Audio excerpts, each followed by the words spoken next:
Yeah, because the center one does like the center here. So this is Akinar's room. You can see his tastes are quite a bit different than Cirrus. You know, ribcage lamp. So here we have a map, another map. Here is something here. Marker switch, isle. The vault is lock. The island of achieved very. Instructions are each of the marker. Turn everyone on position. As a final step to there to the. So yeah, this is a huge clue to like the end of the game. And let's keep going. We're still missing half that message, but we'll be able to find more of it. By the way, that is actually a map of Earth, I believe. That's like South America, North America. I think that's supposed to be Australia, Antarctica. If it's not Earth, it's a very similar planet. Yeah, see, that's a map of the New World. And I don't know what that's a map of. But then we have this thing here, which is a nice little rose until you do this, and it morphs into a skull and back again. And then there's the blue page just sitting out on the bed. But we need to get up out of here. Come on. There we go. Alright. Now, let's do this one. Is that here? Yes, it is indeed. So in here is where the actual linking book is, but it's incredibly dark. Like, you can barely see.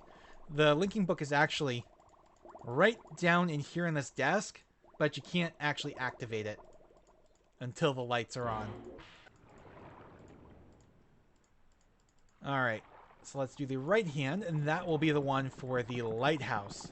Now remember, the island sank. So this was originally supposed to be the top of the lighthouse, and now it's like the entry point. But we can actually go to the bottom now, where we have this thing. Now you want to turn that so that you can empty out the chest here, because it is locked. You can't open it. But then you want to make sure to turn this back again, because otherwise the chest will not float. So let's go back here. Let's do it on the center, because we'll need it on the center one. And that will get the... Now we can unlock the chest. And in there is the key to access the upper level here, where we can actually turn on... Yeah, you need to hold this to charge the actual battery here.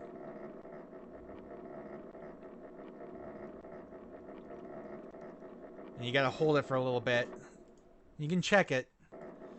I want to make sure it's like completely full. It's not on a timer, but if you do the next step wrong, you will end up just completely shorting it out, draining the battery. You gotta come recharge it. Alright, so now it is time to go to the one portion of the island we have not been to, which is up around this way, where we actually have a telescope. And we can turn around here. Whoops. To take a look.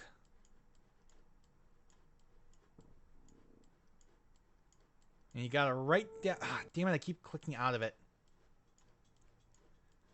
Take a... No. Urgh! I keep accidentally clicking out of it.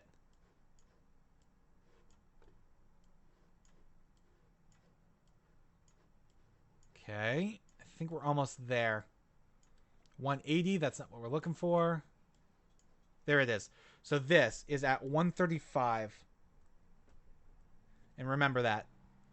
You know, it's blinking. The light from the lighthouse is blinking.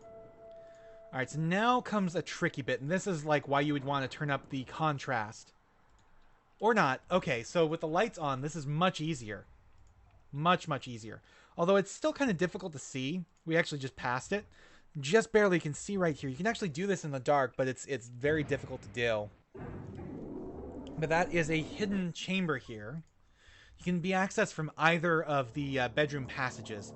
But it brings you to the compass here. And you want to find 135 degrees. Now, this is 90, this is 185.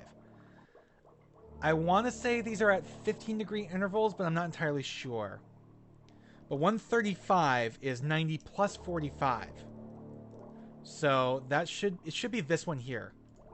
Hey, I did it right. If you get it wrong, there'll be a blaring siren and like all the lights will go off. But this actually turns on the lights. So now we can get out of here. Now let's go up. And we'll go back here. And now, with the lights on, we should be able to leave the Stone Ship Age. Very nice and simple and easy. Once you know what you're doing. And then, this one's a little bit weird because the book is literally inside the desk. This is the only one that does that. All the rest of them, the books are just laying around.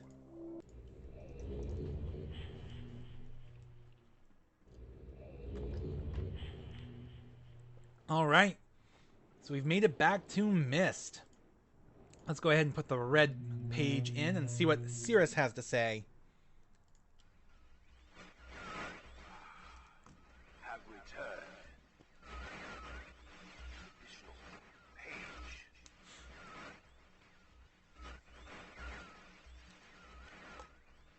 Leave from my prison on this forgotten island of MYST. I see that you are. I am called Cirrus. I need all the red pages. I know. Must search and bring 2 more for the red pages. I am released. I promise. Don't touch the blue pages. That is where my blood. For my wicked brother.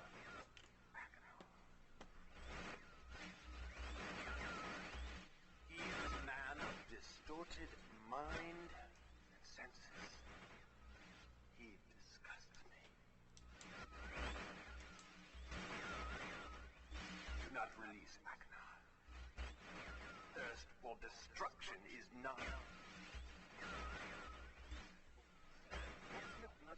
Never ending. Bring the red paper. Beg you, please release me from this prison. Promise you will be greatly rewarded. Must help me. Help me.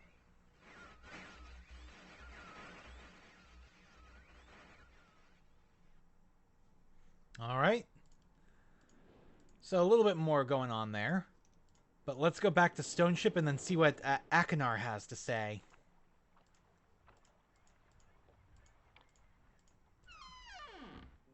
And here we go. Back into Stone Ship. I wish I could just skip past that. Oh. Awesome. Hitting escape skips it.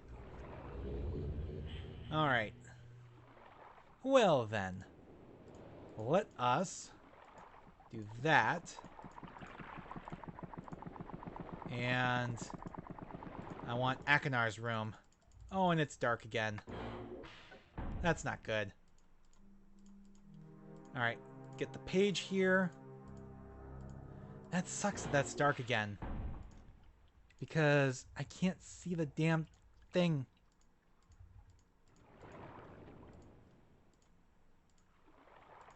Alright, let's go ahead and see if we can get out of here. I hope we don't have to hit the thing for the lights again. I don't think we do. Ah, yes we do. Damn it. Well, that sucks. Alright, let's go around this way. It's not too bad. We know exactly which one to hit now. That should be enough. We don't need it full, I don't think. Let's go to the center. There we go. That gives me the passage lights here. Did I go too far? No, there it is.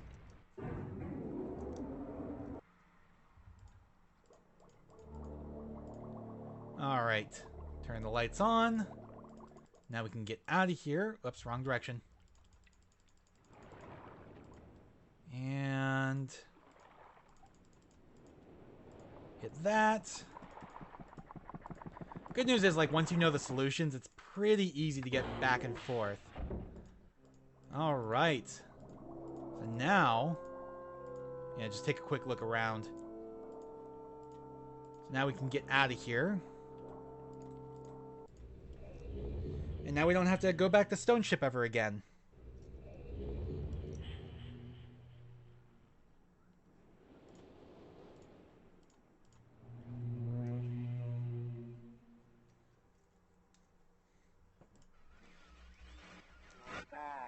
Good. Still more pages you find. Bring more. I must have some more. All I ask of you. Long. It's so long since my brother, Sirius, wrongfully imprisoned me within this book. Stupid schemes. Pretty speech. Greed, which is endless.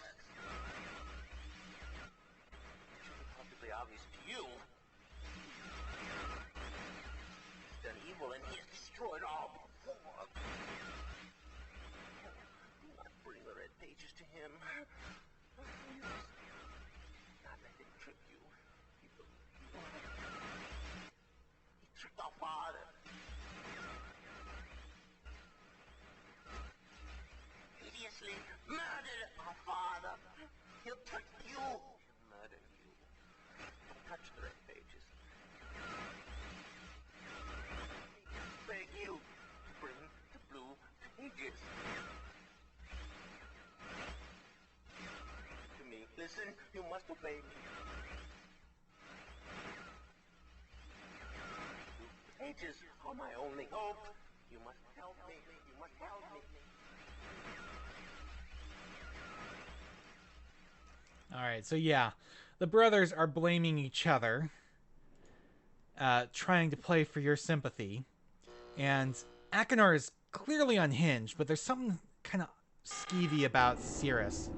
So now it's time for the Channelwood Age. Let's go ahead and get our clues here. Channelwood is probably the most confusing level in terms of its actual layout. And I remember getting stumped on it quite a bit as a kid. And even to this day, I usually still get turned around in it.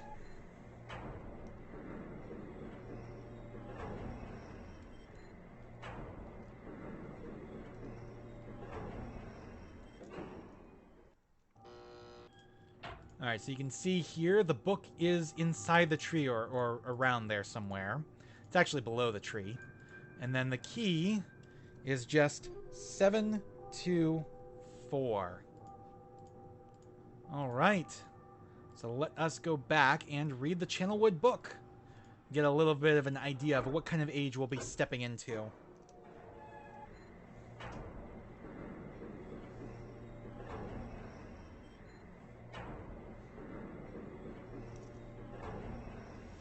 We're already like halfway through this game and it's not even been an hour and a half yet. It's like I can complete Real MYST in like 3 hours. So, original MYST I can probably do in like 2. Wrong one. As long as I don't get turned around. So we'll see. We're getting close. We've already been through 2 out of 4 different ages. Alright, Channelwood. I think that is this one? Yes. I have called this age Channelwood, and it is a very different world. Though it is exactly how I imagined it, it is still amazing to see it with my own eyes. Water covers this age as far as I can see except for a small rocky island. Elsewhere, there are only trees which grow directly out of the water. A myriad of thin wooden passageways are built just above the water and disappear into the forest. I assume they were built some time ago, for they appear aged. I am eager to discover more about this land and its people, but I have arrived here late and I must rest. I was awakened this morning by strange noises coming from a pathway adjacent to the one on which I had slept. I saw a group of monkey-like people heading in my direction. They had not seen me yet. I did not feel threatened by their presence. Their response to me was one that I would have never expected. After staring at me for a short time, they fell to their knees and began what appeared to be some sort of ceremonial worship. I tried to speak to them, but they did not understand my language. Instead, they indicated through enthusiastic hand motions that I was to follow them. As we walked, I began to notice that the waters below us were changing colors. Slowly, subtly, they would change from deep blue to muddy orange, then from muddy orange to beautifully clear. I was so intrigued by the water, I hardly noticed we had arrived at a ladder. Climbing the ladder led us to their village, which is about 10 meters above the water and can only be reached by rope ladders that stretch from the lower paths to the village level approximately halfway up the grand trees. It is very interesting watching these people carry out their daily tasks. Even after watching them for hours, I did not understand exactly what they were doing. At sunset, they motioned for me to follow them. I followed the creatures to the doorway of an enormous hut. Strangely, once inside, I found that the hut appeared even larger than it had from the outside. The walls were garnished with bright metals, and in the center of the hut sat the leader of these people. At least, he appeared to be their leader, for he sat a meter off the floor on a thick throne. Guards surrounded the strong creature, who was dressed in many exotic, colorful fabrics. Next to the leader sat a very old human. At least to some extent he appears human. His hair, which was only on his face and head, was completely gray, almost white, and hung very long around his frail body. His thin head hung limply by an almost grotesque neck that could not hold its head up to look at me. But what a surprise, this creature could speak my language. Shortly thereafter, I was given a bed with some hand motions that looked to be telling me to go to sleep. I look forward to learning more. As I suspected, the ancient creature is a human, but he is old beyond his own reckoning and seems almost insane. However, the tree dwellers almost revere him as a god. They are treating me now in the same fashion, which makes me feel very uncomfortable. It is almost impossible to understand this old man.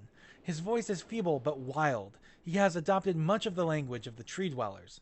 He himself told me he had not spoken our own tongue in ages. He attempted to explain to me the history of this place. The following is my best translation of what he has told me. Many years ago, the humans and tree dwellers lived together in this place, which was then a vast island. They interacted very little. The humans dwelt on the ground, and the tree dwellers lived high above the humans. Occasionally, the island was disturbed by mysterious rumblings which happened randomly, some sort of tectonic or volcanic actions, I suspect. The sometimes slight, sometimes heavy tremors would only last a short time. Then they would stop, allowing everything to return to normal. One day, things changed. The rumbling began and grew quickly to unprecedented levels. Soon it became apparent that the entire island was sinking slowly into the ocean around them. Many of the humans died that day, but not before sacrificing themselves in order to stop the sinking of the island. The humans who lived through this catastrophe moved into the trees where they gradually died out, maybe because they were unequipped for such an environment, but I am not sure. This is the story the old man communicated to me, although many details are very unclear in my mind. I am especially confused as to how the humans saved the island from completely sinking. In fact, I doubt the accuracy of that part of the story. The island must have stopped on its own. Yet the old man believes in the truth of the story as if he had been there. And the tree dwellers worship him, and apparently all humans, as if they, were gods or were heroes or gods. The old man ended our conversation today with an event which I will never forget. He began gripping my hands tightly, murmuring something about rest and asleep. He then said, "We'd expected you to come sooner." These actions filled me with a sort of immediate dread. With much effort, he stood to his feet. I tried to help, but he pushed me away with more force than I imagined his frail body contained. The tree dwellers quietly surrounded him with very solemn faces. They then kneeled before him. He walked to each and placed his hand on their heads. After all the while, he murmured words which I did not understand. Finally, he turned to me and smiled. Then he closed his eyes and walked out the door and off of the narrow path high in the trees. The tree dwellers were silent. They began a procession down the nearest rope ladder. As I was descending, I saw several of them pick up the body. He had fallen onto a lower level of walkway and carry it away. He was laying down at the dead end of a short pier-like structure. With the use of some potion, one of the tree creatures lit the pier on fire, and I watched as the flames engulfed him. As this strange funeral proceeded, the waters around the pier changed to dull green. This morning I awoke, finding it hard to even believe the previous evening's events. The water is a dull green for as far as I can see now. For some reason, the water no longer shifts color. As I wander throughout the pathways, the creatures watch me, curious to see what I will do next. They are constantly offering me strange objects of affection. I even found food outside the doorway to the room in which I had slept. This is a unique race of beings. I hope to learn their language soon so that I may learn more from them. I have lived on this world for 3 months off and on, and the tree dwellers have shown great hospitality. I'm even beginning to learn bits of their language. I have decided to return home for an extended stay with my loving wife and my sons, and hopefully return with them. However, I am sure Catherine will once again refuse. I think this age would be a wonderful experience for them all, and I at least look forward to how Cirrus and Achenar will react to its curious inhabitants. Catherine is staying behind, as expected. My sons have returned with me, and they enjoy this age very much. They get along very well with the tree dwellers and are picking up their language surprisingly fast. I have no doubt that it will not be too long until they can speak with the tree dwellers much better than myself. I am leaving tomorrow to check on Osmoian age. Cirrus has suggested that I allow him and his brother to stay. Though the idea unsettles me, I know the boys are growing up rapidly. The hospitality of these creatures is such that I would think of no better place to leave them alone for a short while, so I will consent to their request. I warned the boys not to take advantage of the respect the tree dwellers have for their ideas. They seem to understand my warning, and I have faith they will follow it. Much to my dismay, even upon arriving in Everdunes, I learned that Pran and her people are continuing to be menaced by the Choctic. I fear for their survival and plan on returning to her shortly after checking on Cirrus and Achenar here. See Everdune's journal for more information. Sadly, we can't actually do that. That's one of the journals that was burned. After watching Cirrus and Achenar, I see they are handling things very well, and I think I can put to rest any fears about leaving them in Channelwood again, and for a little longer time. The tree dwellers seem slightly distressed that I am leaving, but are happy that Cirrus and Achenar are staying behind again. I have been gone for over 3 days and have been to many different places. I had to tell Cirrus and Achenar about Pran's death today, and they were visibly shaken, although they only remembered her from their childhood. Catherine has suggested that it would be wise for Cirrus and Achenar to leave Channelwood for a while, and I have to agree. They will be returning with me when I leave again. I have told my sons that they will be returning with me in 2 days. They spent the entire night telling me of an adventure they experienced in my absence, and it was rather remarkable. It seems they constructed a boat with the creatures and traveled some ways out into the surrounding waters. I enjoy hearing them talk excitedly of their adventures, and am reminded of my own adventures as a child. I finally understand why the tree dwellers have been giving me their many inks and insisting I write with them. Looking through some of my past entries, I see now that the inks have changed from the black I thought they were to various different colors.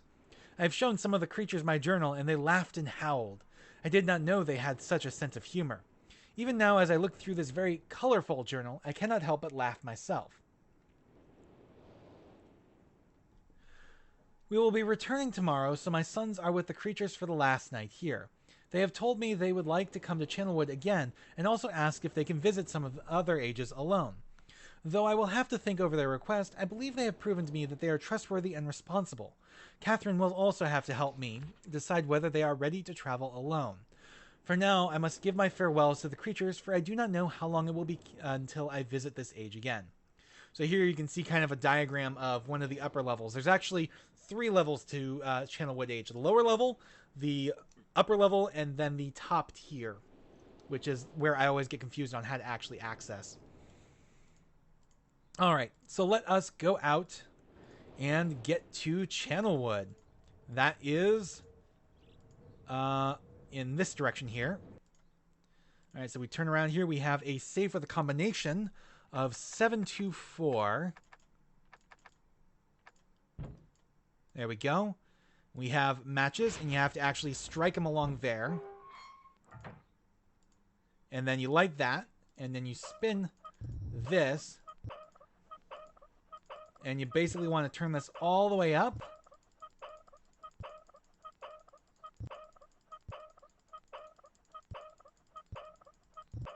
Until it like doesn't turn anymore.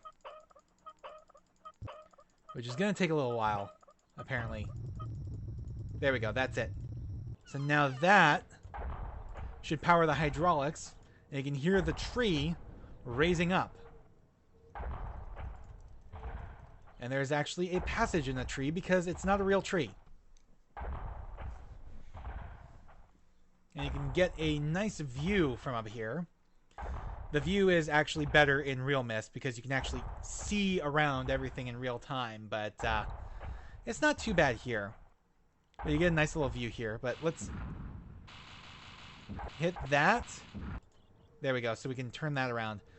Now, you basically want to let the tree go up for quite a ways.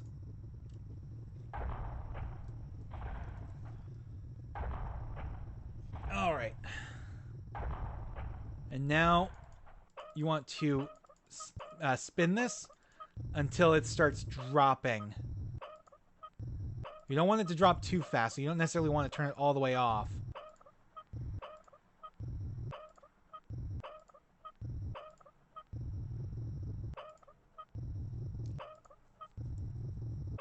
Come on. I wish this was quicker.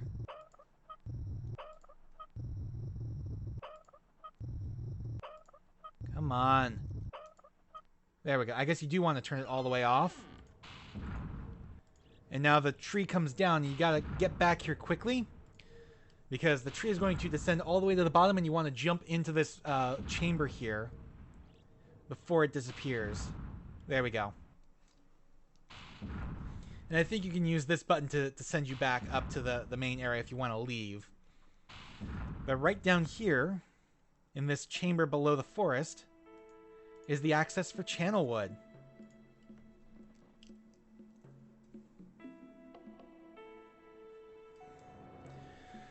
And Channelwood is all about water flow. You can see that windmill was very important, actually.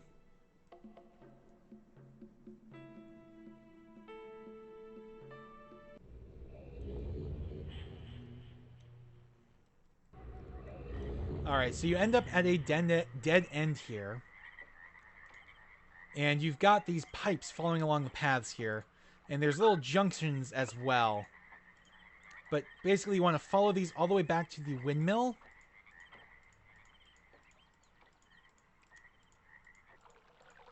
Where you can actually hear the water. You can see it's getting pumped from out here.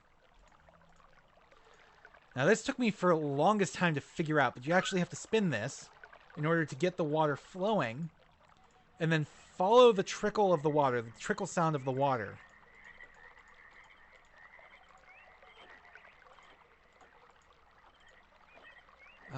It's going this way right now. So this is a dead end. Actually, this is that destroyed pier. So let's go ahead and flip that. And follow down this way. And this is a passage here. A hidden bridge that you need to power on. Because this is actually the access to the third floor. But you got to get the water here in order to get to it. And you got to complete that pipe there. Alright.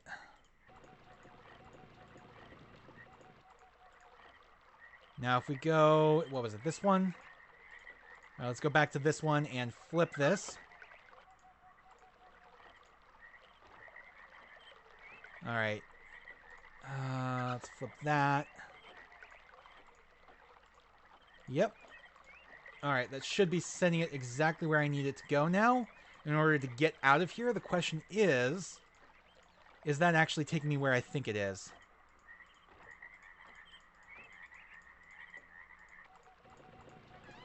Alright, so you again, you have to actually close these in order to go up. And if this does what I think it does... Yep. So we've actually already completed this level. This is like one of the few ages where it's like easy to complete without running across any of the pages. We can go back to MYST. However, we don't actually want to do that as of yet. Let's close that so we can actually go back down. Because we got to get back up to the main upper level. And I take it back. That wasn't the third level. That was just where the MYST book is.